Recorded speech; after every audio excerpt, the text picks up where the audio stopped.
여호와의 증인 교도에게 법원이 유죄를 선고했습니다. 여호와의 증인 교도를 병역법 위반이라고 판단했습니다. 여호와의 증인 신도에 대해 대법원이 실형을 확정했습니다. 교인 중에서 살인 사건이 벌어지기도 했습니다. 100억 정도가 낭비가 된 거야. 요 어딘가인데 어디지? 이 근처. 그러니까 여긴데? 대박. 여기로 들어가야 돼. 여기로 들어가야 되는데. 영원히 살게 되는 존재가 되는 거예요. 지금 죽은 분들 있잖아요. 여호와의 증인 네. 다시 부활합니다. 곧 종말한다. 그러면 죽으면 존재가 돼요. 생일을 안 챙겨요. 아니 남의 생일도 안 챙겨. 엄마 생일도 안 챙겨. 여호와의 증인은 강력하게 본인들만 구원받는다고 주장합니다. 하나의 통치체가 있다 그랬잖아요. 그들은 분별 없는 민족이니 상식이 없다는 것이죠. 조언을 듣지 않는 것입니다. 그들이 조금만 지혜롭다면 그러면 이것을 숙고할 텐데. 혹시나 거기서 얘기하는 것들이 성경에서 왜곡된 내용이라 할지라도 그것에 대해서 반박하면 안 됩니다. 반박을 하는 순간 배교자가 됩니다. 묻지마. 널 잘못 인도하고 있다고. 흔히 누가 그런 거짓말을 퍼뜨리는데 큰 목소리를 냅니까? 배교자들입니다. 여러분의 헌금을 사용해 호화로운 생활을 한다는 주장이 있습니다. 새빨간 거짓말입니다. 배교자 신문을 할 때 이런 질문을 한다고 해요. 당신은 이 조직이 하나님의 인도를 받는 조직이라는 것을 믿는가? 기독교라면 뭐 예수님을 통해서 구원받는 것을 믿는가? 예수님이 하나님의 아들이라는 것을 믿는가? 뭐 이런 식으로 질문을 그렇죠? 그렇게 하겠죠. 여기서 중요하게 생각하는 게 조직이라는 것을 명백히 알 수 있는 부분입니다. 구원관. 이들이 구원받는 무리는 딱 두 분류로 나눠져. 네. 적은 무리, 큰 무리. 여기서 적은 무리, 보통 요한계시록을 많이 참고하죠. 사이비라고 불려지는 그런 종교들에서 14만 4천 명. 어디서 들어본 것 같지 않아? 신천지. 14만 4천. 적은 무리 14만 4천 명만 구원을 받는다고 하는데 이제 큰 무리가 있어요. 그 외에 여호와의 증인을 다니는 교인들입니다. 적은 무리는 천국에 가서 예수님과 이제 비슷한 동급의 위치에서 우리 하나님의 왕국을 통치한다고 합니다. 대개 저처럼 다른 양에 속한 사람들은 누구누구가 하늘 희망을 갖고 있는지 알게 되는 셈이죠. 그리고 큰 무리는 지금 우리가 살고 있는 이 현세, 이 땅에서 영원히 살게 되는 존재가 되는 거예요. 다만 아마겟돈, 종말론으로 굉장히 유명하다 그랬잖아요. 그 종말이 온 이후의 세계에서 영원히 사는 거예요. 지금부터 영원히 사는 게 아니고요. 그러니까 지금 죽은 분들 있잖아요. 여호와의 증인. 네. 그분들이 이제 아마겟돈 이후, 종말된 이후에 다시 부활합니다. 왜요? 그분들의 신념이에요. 아 그쵸. 네.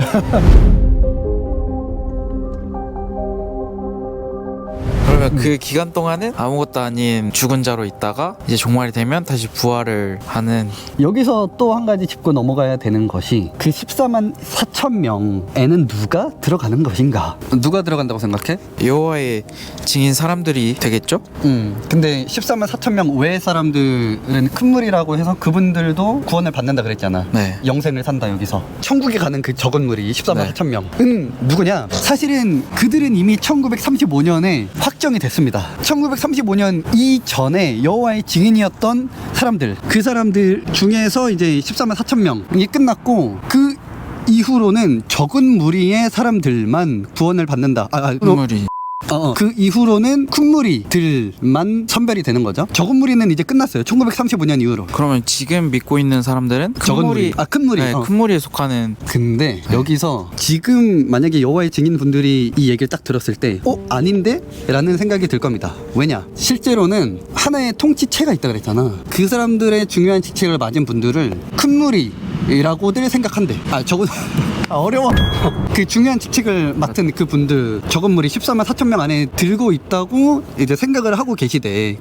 지금 신도분들이. 네. 우리가 확신하는 것 중 하나는 중앙 장로의 성원들이 하늘 희망을 가졌다는 사실입니다. 여호와께서는 그들을 승인하고 계시죠. 근데 실제로는 1935년에 딱 그들이 정식적으로 딱 낸 교리 중에 하나가 이 시점 이후로는 적은 무리는 없다였어요. 교리적 혼란 지점이 도래한 게 2005년이라고 합니다. 그 적은 무리의 수가 뭐 급격히 증가했다고 해요. 그 시점에. 뭐 그래서 아무튼 여러 가지 그 교리가 충돌을 하는 부분들이 있어요. 결국 14만 4천 명에 포함될 것인지 확인하려고 하는 것은 아무런 의미가 없습니다. 1914년 종말한다고 했다가 뭐 예수님이 영적으로 재림해서 지금 통치하고 계시다 이렇게 말을 바꿨던 부분, 그분의 임재는 1914년에 이미 시작되었습니다. 75년도 마찬가지고요. 뭐 그 이후에도 1990년인가 뭐 종말론을 주장했다고는 하는데 뭐 이것까지는 제가 명백히 확인을 해보지 못했습니다. 뭐 어찌됐든 여러 가지 근거들을 들면서 얘기 들어보면은 나름 합리적인 근거긴 해. 진짜 그렇게 해석할 수도 있겠다. 그런데 제대로 따지고 들어가 보면은 아닙니다, 여러분. 속으시면 안 돼요. 일단은 성경에 이렇게 나와 있습니다. 마태복음 24장 36절에 그러나 그 날과 그때는 아무도 모르나니 하늘의 천사들도 아들도 모르고 오직 아버지만 아시느니라 라고 되어 있습니다. 이 말은 무슨 말이야? 진짜 우리는 절대 모르는, 언제 올지 절대 모른다. 그치. 재림의 때, 종말의 때를 계산하는 것부터가 교만이고 죄다. 너넨 알 수가 없어. 그쵸. 우리 하나님만 이제 아시는 거니까. 지금도 여전히 종말론을 주장하는 종교들 혹은 앞으로 등장할 종말론들, 그건 전부 뭐다? 사이비. 일단 이단이다. 사이비의 기준은 사회에 피해를 끼치느냐 안 끼치느냐. 근데 뭐 종말론을 주장하는 순간 사회적인 피해는 뭐 자연스레 따라오는 것 같아요. 다미선 교회의 예시를 봐도 굉장히 많은 사람들이 퇴사하고 그쵸. 학교를 안 나가고 맞죠. 여러 가지 사회적 문제를 많이 불러일으켰습니다. 10월 28일 오늘 자정을 기다리는 사람들, 그 이후의 일은 아무 의미도 없습니다. 세상의 종말을 믿고 전 재산과 직장을 포기한 이들, 가정을 버리고 학업을 그만두고 휴거와 순교를 위해 가출한 사람 등 시한부 종말론이 끼친 후유증은 벌써 곳곳에서 나타나고 있습니다. 왜 이런 종말론들을 주장할까요? 한 번에 급격하게 성장할 수 있기 때문에 종말론을 끝나고 나서 신도수를 잃더라도 남는 분들이 더 많아요. 남는 장사다 라고 그 전문가들이 얘기합니다. 그쵸. 종말론 말만 진짜 잘 포장해서 얘기하면 누구나도 현혹돼서 이제 너도 나도 가야겠다. 왜냐면 종말이면 진짜 지구가 망하는 거니까 나라도 살아야지, 우리라도 살자, 약간 이런 심정으로 아마 갈 것 같기는 해요. 정확히 1914년 10월 말로 여증의 일대 회장이 그렇게 종말 날짜를 계산했었거든요. 그 계산법을 제가 봤어요. 근데 그 근거를 전부 성경에서 따왔거든요. 허점이 있으나 그 허점을 발견하기란 굉장히 어렵습니다. 그래서 일반 사람들이 들었을 때 납득될 수밖에 없습니다. 이단들의 말씀 해석들은 딱 그 문장 있잖아요. 성경 말씀 문장만 딱 보고서 그럴싸하게 만듭니다. 그 문장만 보면은 이게 더 맞는 말 아니야? 라고 생각을 하게 돼. 근데 이제 정통교단에서의 성경 해석은 그 시대상을 반영해야 되고 단 하나의 말씀을 온전히 해석하기 위해서는 성경 전반의 말씀을 이해해야 된다.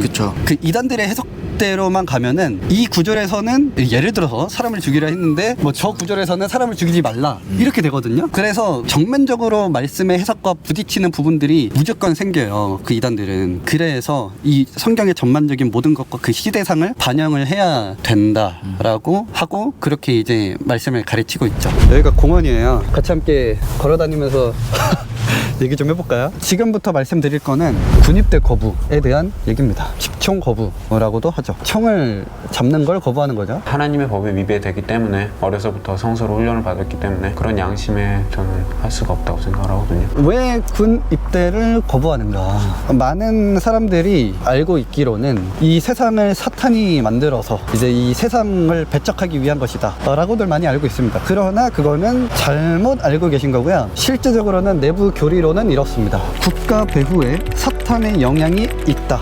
라고 보는 겁니다. 사탄이 창조한 게 아니고요. 이들은 군입대에는 거부하지만 국가를 아예 배척하는 건 아니에요. 이런 말씀을 근거로 둡니다. 로마서 13장 1절 위에 있는 권세들에게 복종하라. 사도행전 5장 29절 사람보다 하나님께 순종해야 한다. 이걸 근거로 위의 권세, 즉 국가에게 복종하는 면을 보이긴 하지만 정치와 교리가 부딪히는 경우에는 하나님의 말씀을 더 따르는 그런 양상을 띠는 거죠. 그래서 이들이 군복무만 거부하는 게 아닙니다. 국기에 대한 경례, 딴딴따단, 뭐야?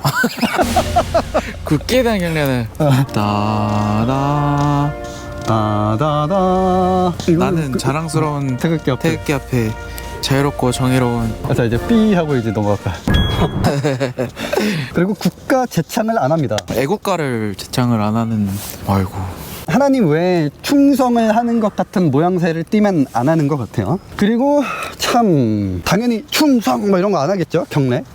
근데 요거는 합니다. 세금 납부, 뭐 법 질서를 따르고요. 뭐 공공 규칙 준수 뭐 이런 거는 합니다. 지킬 거는 지킨다. 지키되 이제 부딪히는 교리랑 부딪히는 것들은 하지 않는. 정통 교단에서는 나를 보호하고 나라를 보호하고 그런 보호하는 행위에 있어서의 전투는 해야 된다라고 보는 거죠. 근데요, 저는 정치에는 참여할 줄 알았거든요. 투표를 안 해요. 왜 안 할까? 교리랑 어긋나서 누구 하나의 편에 서지 않겠다. 중립을 지킨다 우리는. 이들의 신념이나 근거를 들으면 뭐 그럴 수 있지. 그리고 이제 뭐 투표는 개인의 자유이기도 하니까요. 그렇죠. 그것이 이제 사회적으로 큰 악을 끼치는 건 아닙니다. 근데 그러한 것들이 지속되고 당연시되고 많은 사람들에게 널리 퍼지는 분위기가 형성이 되면 장기적으로는 안 좋은 영향을 미칠 수는 있겠다 정도 그런 생각이 들고요. 정당 활동, 시위 정치 운동, 정치적 의견을 표출하는 것 뭐 이런 것 등등 하지 않습니다. 자, 이제 수혈 거부에 관련된 말씀을 드려볼게요. 생명 유지 가능한 상황에서도 치료 거부 사례가 발생하게 됩니다. 여호와의 증인은 자식이 죽는 상황에도 수혈을 거부하는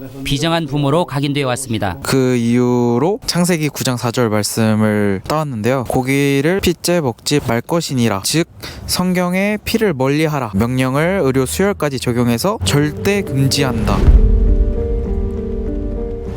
드라마 같은 걸 봤는데 어린 아이인데 응급실에 실려왔어요. 수혈을 해야 되는데 목걸이에 여호와의 증인? 그게 있어서 간호사들이 수혈하지 말라고 합니다. 부모님을 모셨는데도 그건 아이의 운명이다. 주님이 오히려 좋아하실 거다 라고 말씀을 하시면서 결국 수혈을 하지 않고 아이가 아마 돌아가는 드라마를 봤는데 참 안타까운 일이죠. 어떻게 보면 여호와의 증인을 배경으로 만들어진 작품들이 꽤 있더라고요. 성경에 피를 멀리하라라는 부분이 뭐 언급이 되는 부분이 있긴 합니다. 그러나 요한복음 10장 10절에 보면은 내가 온 것은 생명을 얻게 하려 함이라 라는 구절이 있어요. 예수님이 오신 것 가장 큰 목적은 우리한테 생명을 주기 위함이다. 이 수혈을 금지하는 것 자체는 생명을 잃게 하는 문제잖아요. 여러한 부분에서 정통교단과 어긋나는 부분, 정면으로 성경과 부딪히는 그런 부분이라고 보시면 될 것 같습니다. 이번에는 결혼관, 그들의 결혼에 대해서 한번 얘기를 드려볼게요. 결혼은 무조건 여호와의 증인 안에서만 해야 됩니다. 여증 신도가 아닌 사람이랑 결혼을 하게 되면 부모는 이제 자식의 결혼식에 참여하지 못합니다. 참여하지 않습니다. 저 이거 듣고 진짜 깜짝 놀랐습니다. 여증이 아니라는 이유 하나만으로 부모님들이 참석을 안 하는 거니까. 네, 여러 자료를 통해서 확인을 할 수가 있었고요. 탈퇴자 분을 통해서 직접 듣기도 했습니다. 직접적으로 여호와의 증인 안에서만 결혼을 해야지 구원을 받을 수 있다 라고는 얘기하지 않아요. 결혼이 구원의 조건은 아닙니다. 그렇지만 배척하는 심리적인 분위기가 형성이 돼 있고 그 배척에 관련해서 교리로도 정확하게 명시가 되어 있기 때문에 그런 부분에서 뭐 심리적인 압박, 말만 결혼이 구원의 조건이 아니지 사실 그렇게 생각하는 문화인 것 같아요. 종교 안에서만 결혼을 해야 되게끔 강요하고 또 강제하는 사이비라 불리는 종교들이 있죠. 통일교, 하나님의 교회, 여호와의 증인, 신천지, 영생교, JMS, 다미선교회, 그리고 일부 구원파 등이 있습니다. 왜 자기들끼리만 결혼을 하게 할까? 교단 외에 사람이 들어오면 전도하는 게 힘들어서 어려워서 조금 더 유지하기도 쉽고 아들이나 딸을 낳아도 자연스럽게 물려줄 수 있으니까 싶은데 맞나요? 뭐 자식의 대물림 그리고 사리 분별을 할 수 있는 사람이 들어와 버리면 원래 있던 사람조차 나가버릴 수가 있습니다. 그 부분을 가장 염려하는 것 같아요. 계속 이 교단에 머물게끔 폐쇄적으로 가둬두는 거죠 라고 전문가분들은 얘기를 합니다. 저 그리고 이것도 정말 놀랐어요. 저는 이거는 탈퇴자분들한테 들어서 알게 된 건데요. 생일을 안 챙겨요.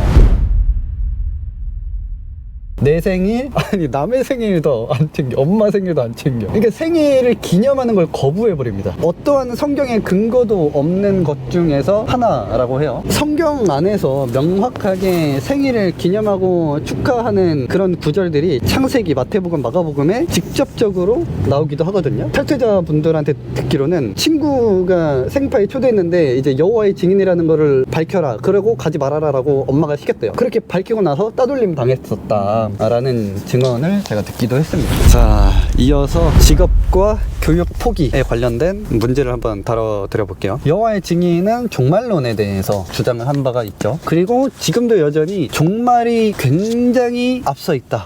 곧 종말한다. 여러한 시대상에서 살고 계신 분들입니다. 그렇다 보니까 직업이나 교육을 받는 거를 포기하는 분들이 좀 다수 있나 봐요. 그쵸. 어차피 종말할 거 뭐하러 배우냐. 그런 생각들이 자연스럽게 생기게 되는 교리인 것 같습니다. 참 안타깝습니다. 다녀와봐서 알지만 전도에 대해서 굉장히 강요를 하잖아. 엄청 하죠. 강요를 엄청 합니다. 잊을만 하면 또 하고 안 잊었는데 또 하고 또 하고 잊을만 할 수가 없어. 네, 계속 말합니다. 그냥 그렇다 보니까 이 전도만 하는 직업이 그들 안에 있습니다. 월급을 주면서 파이오니아라는 직업 관념의 이름이 있어요. 그런 거를 제안을 하게 되면서 자연스럽게 이제 포기하게 되는 거죠. 때로 우리 형제 자매들이 독립적인 생각을 하는 경우가 있습니다. 지금이 어떤 시대인데 일도 좀 해야지. 다 파이오니아를 해야 하는 건 아니야. 요즘 세상에서 성공하려면 추가 교육을 받아야지. 이렇게 말할지도 모르죠. 우리는 하느님과 같은 방식으로 생각해야만 사고력을 가질 수 있습니다. 잠언 1장 7절을 읽어보실까요? 어리석은 자들만이 지혜와 훈계를 업신 여긴다. 여호와께서는 독립적으로 사고력을 사용하기를 원하시지 않습니다. 그렇게 살 건데 뭐 대학교는 왜 라며 고등교육은 왜 받으며 그렇게 되는 것 같아요. 곧 끝난다, 곧 끝나. 자, 그리고 지옥을 부정합니다. 그러면 죽으면 아예 무의 존재가 돼요. 뭐 영으로 어디 간다 막 그런 것도 없어요. 그냥 아예 무가 돼버립니다. 아까 말했던 것처럼 완전 무가 됐다가 종말이 나면 다시 부활하는.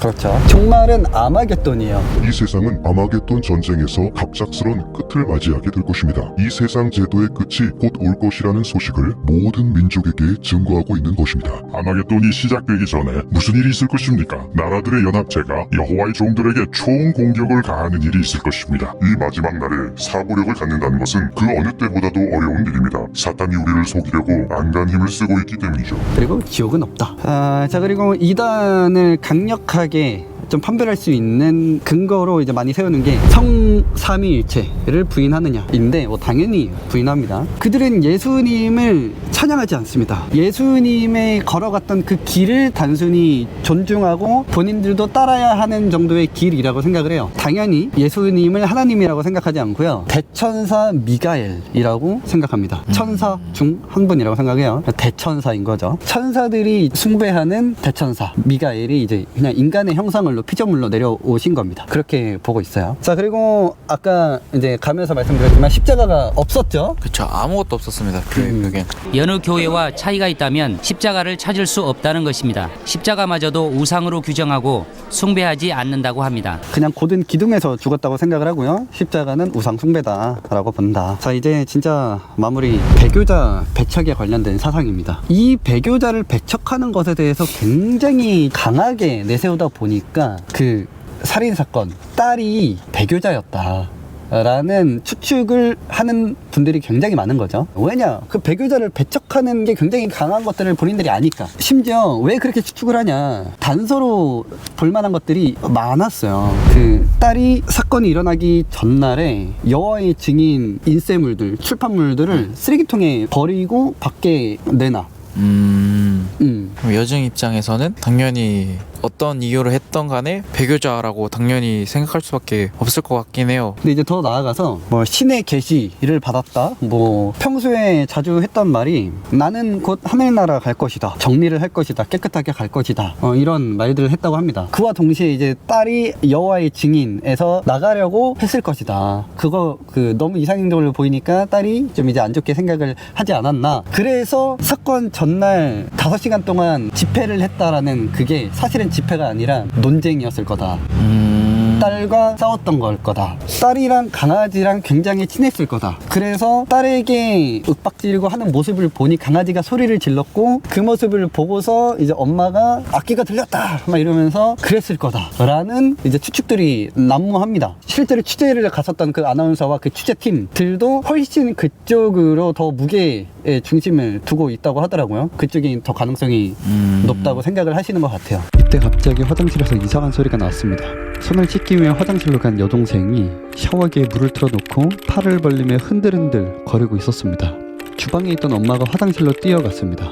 엄마는 여동생의 머리를 깔고 앉더니 꼼짝 못하게 했습니다. 그러면서 악귀야 물러가라. 지금이 기회야. 그러지 않으면 우리가 죽어. 라고 말했습니다. 그 말을 듣는 순간 저도 모르게 베란다로 뛰어갔습니다. 그리고 장도리를 가져와서 여동생의 옆구리를 때렸습니다. 여동생이 아파. 그만해. 라고 소리치면서 함께 해주시는 모든 분들께 진심으로 감사드리고요. 말고도 다양한 영상들 준비 중이니까요. 기대해 주셔도 좋습니다. 그럼 멤버십에서 만나요. 자, 어찌됐든 지금 이제 배교자 배척에 대한 부분을 다루고 있었잖아요. 그런 게 워낙 강한 집단이다 보니까 아, 힘드네요. 그런 게 워낙 강한 집단이다 보니까 딸이 배교 하려고 해서 아예 얘기도 못하고 그렇게 멀어질 바에 죽인 게 아닌가. 여정 안에서 소문이 나면 엄마가 관리를 못해서 그렇게 됐다라는 얘기가 돌 수도 있으니 죽여버리는 게 더 나았을 수도 있을 것 같기는 해요. 뭐 이해는 안 되지만 어떻게든 이해를 해보려고 하면 안돼 어찌됐든 정신병이 최종 판결에서 인정이 됐기 때문에 무죄로 판결이 난 겁니다. 10일 전부터 아들과 딸을 단식을 시켰어. 채소랑 과일만 먹게 했다고 하더라고. 정말 심각한 문제는 사건 발생 5일 전부터 물도 못 마시게 했대. 근데 이제 아들이랑 딸은 몰래 물 먹고 먹을 것도 먹고 그렇게 해서 간간히 버텼나 봐. 네. 그 전에 언제지? 14일 전인가? 그러니까 금식 전, 단식 전에 등산을 하다가 어떤 나무 산딸기인가 뭐 그거를 만지더니 접신이 됐다고 엄마가 그렇게 얘기를 했대. 막 이상한 행동을 했었대. 네. 그러면서 그 과일들을 열매를 따다가 친척들한테 나눠줬다가 다시 전화해서 그거 독이 들어있으니까 먹지 말아라 막 이런 식으로 친척들한테 얘기를 했었대. 그래서 친척들도 좀 의아해했었다 막 이런 인터뷰를 봤는데 그때부터 이제 이상했다는 거야. 이 사건의 맥락 안에는 무속신앙도 껴있다고 봅니다. 할머니가 무당이었어요. 그쵸. 그리고 할머니가 아프셔서 6개월 정도 수발을 들기도 했다고 하더라고요. 결혼하기 이전에 신내림을 받을 뻔할 정도로 그게 좀 세게 왔었대요. 할 뻔했다가 그 길을 포기한 덕분에 남편과 결혼을 했다고 합니다. 실제로 이제 무속신앙과 관련해서도 여러 가지 사건 사고가 많았는데 뭐 특정 무속인한테 이제 세뇌돼서 엄마가 이제 아들 2명이랑 무속인의 지시를 받고 주변 이웃들에게 성폭행을 당했다고 거짓 지시를 한 사건도 있었고 본인이 당한 성폭행과 성매매가 사실이라는 것을 증명하기 위해서 저희들의 얼굴을 내놓고 국민들에게 말씀하십니다. 세모자의 뒤에는 절대적인 존재 무속인이 있었습니다. 세모자 사건이라고 하죠. 그쵸. 어떤 분은 자기가 선녀님이라고 속여가지고 자신이 부귀영화를 가져다주는 8선녀 중 하나라고 속인 건데 그 피해자를 굉장히 심한 폭행을 가하기도 했었고 이렇게까지 해야 되나. 근데 누구한테 상의할 사람이 없었어요. 성매매를 강요해서 그 벌은 돈을 자기한테 바치게끔 하기도 하는 등 여러 가지 좀 사건 사고가 있었습니다. 그렇게 됐던 이유가 이제 그 잘 되고 싶어 하는 바람과 힘든 상황들과 그 타이밍에 딱 맞춰서 들어온 자기를 구원해 주겠다는 사기꾼이죠. 헌납을 요구하고 가정을 파괴하고 그런 이제 무속신앙들도 상당히 많은데 조심해야 합니다. 일단은 돈을 요구한다. 절대 하지 마십시오. 이렇게 얘기를 하더라고요. 무속의 본질은 효를 행하는 것이다. 무속이라는 건 그래요. 죽은 혼조차도 예를 지키고 또 효를 행한다라는 건데 자기 자식을 죽일 수 있다라는 그런 무속적인 어떤 기운이라든가 신은 없어요. 근데 이제 자식을 살해하고 그런다는 거는 말이 안 된다. 그쵸. 그러니까 여러 가지로 시흥 딸 살인 사건, 그 엄마는 일단 정신적으로 굉장히 문제가 있었던 상황에서 그 어린 시절 그 무속신앙과 여호와의 여러 가지 그런 것들이 복합적으로 작용하지 않았나. 진짜 마무리해볼까요? 너무 고생했고 강아지똥. 네. 유튜브 이렇게 고생하고 있는지 크게 겪었던 것 같고요. 오늘 또 특별하게 라이브를 했는데 많은 분들이 관심을 주셔서 감사했고요. 오늘 정말 우여곡절이 많았습니다. 앞으로 종종 자주 여러분하고 뵀으면 좋겠습니다. 여호와의 증인은 과거에는 이제 여증의 피해 형태가 국가로 좀 광범위했었다고 생각은 드는데 지금은 개인 그리고 가족 단위로 약간의 피해가 축소됐다고는 생각은 듭니다. 그러나 이것은 여증이 국가를 포용했다라고 보기 복지보다는 국가가 그들을 포용한 개념에 더 가깝지 않나? 네, 뭐 그래서 마냥 긍정적으로만 보기는 조금 어려운 것 같습니다. 여징의 2세, 3세로서 어쩔 수 없이 시작된 믿음의 강요 때문에 사회적인 관계, 뭐 권리를 누리기 어려운 이들이 좀 있습니다. 특히 수혈 거부, 종교의 자유를 부정하기 위한 것은 아니고요. 어린아이의 안전, 사회가 보호해 주어야 하지 않느냐, 뭐 이런 책임의 문제라고 생각이 듭니다. 아이들 한 명 한 명 이제 소중한 이 시점에서 더욱 중요하게 고민해봐야 될 문제이지 않을까요? 지금까지 우블이었습니다. 가나리 똥이에요. 저희 형 많이 커야 합니다. 구독과 좋아요, 알림 설정까지.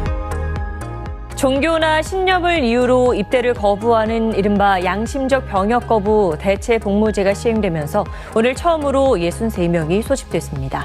이들은 현역병의 2배인 36개월 동안 교정시설에서 합숙 복무하며 병역을 대신하게 됩니다. 대체복무제는 2018년 6월 헌법재판소가 대체복무를 병역 종류에 포함시키라는 취지의 결정을 하면서 만들어졌습니다. 현역병 훈련소와 달리 국민의례와 충성경례구호가 생략됐습니다. 이들은 앞으로 3주간 교도소 내에서 8인 1실로 합숙 생활하면서 대체복무 교육을 받습니다. 교육을 마치면 교도소 내 급식과 물품 시설 관리, 보건위생 보조 업무 등을 수행하게 됩니다. 무기를 쓰는 방어 업무는 양심의 자유를 침해할 수 있어 제외했습니다. 월급과 휴가 등 처우는 현역병과 같지만 복무기간은 현역병의 2배인 36개월입니다.